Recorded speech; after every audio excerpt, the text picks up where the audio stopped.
ঢাকা শাহজালাল আন্তর্জাতিক বিমানবন্দরে নেমেছে। আশা করা হচ্ছে প্রত্যাবাসিত অভিবাসীদের নিয়ে বুরাক এয়ার ফ্লাইটটি ভোর 4:17 শাহজালাল আন্তর্জাতিক বিমানবন্দরে অবতরণ করেছে এবং কিছুক্ষণের মধ্যে হয়তো তারা বিমানবন্দর পাশ কাটিয়ে হয়তো বের হবে। ইতিমধ্যেই প্রত্যাবাসিতের মধ্যে 106 জন ত্রিপোলির তাজুরা ডিটেনশন সেন্টারে আটক ছিলেন, বাকি 70 জন বিপদগ্রস্ত অবস্থা থেকে স্বেচ্ছায় দেশে ফিরছেন। এর মধ্যেই 12 জন শারীরিকভাবে অসুস্থ।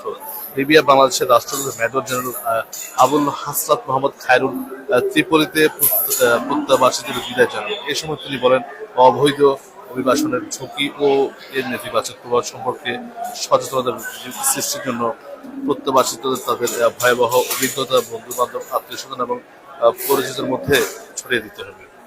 দর্শক, আপনারা দেখতে পাচ্ছেন মোটামুটি প্রায় 4:17 যে 176 বাংলাদেশি যারা লিবিয়া থেকে ফেরত এসেছেন বিভিন্ন কারণে আটক ছিলেন, তারা কিছুক্ষণের মতো হয়তো বিমানবন্দর থেকে বের হবে আমরা দেখতে পাবো।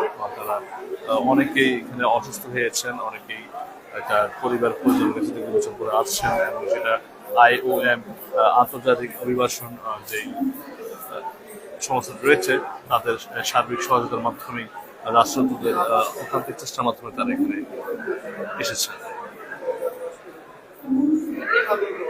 সরাসরি 21 টেলিভিশনের ফেসবুক লাইভে যুক্ত হয়েছি ঢাকা আন্তর্জাতিক বিমানবন্দর থেকে, শাহজালাল আন্তর্জাতিক বিমানবন্দর থেকে। যারা কি কথা থেকে দেখছেন সেটা আপনারা কমেন্ট করে জানান কমেন্ট বক্সে। 21 টেলিভিশনের ফেসবুক লাইভকে ফলো করুন এবং বেশি বেশি শেয়ার করুন।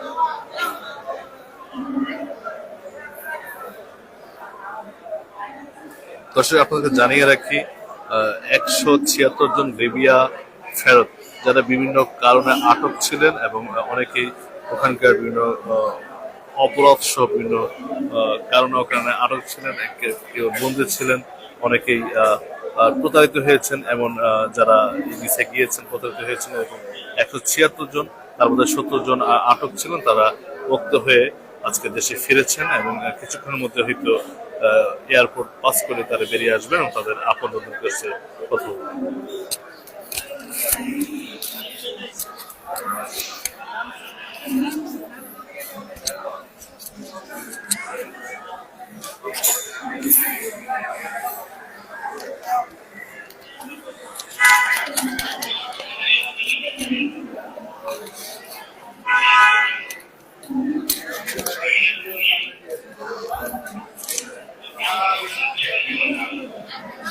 তাদের আপনজনরা অনেক যাবৎ বাইরে অপেক্ষা করছেন তাদের প্রিয়জনকে তারা পাশে পাবে।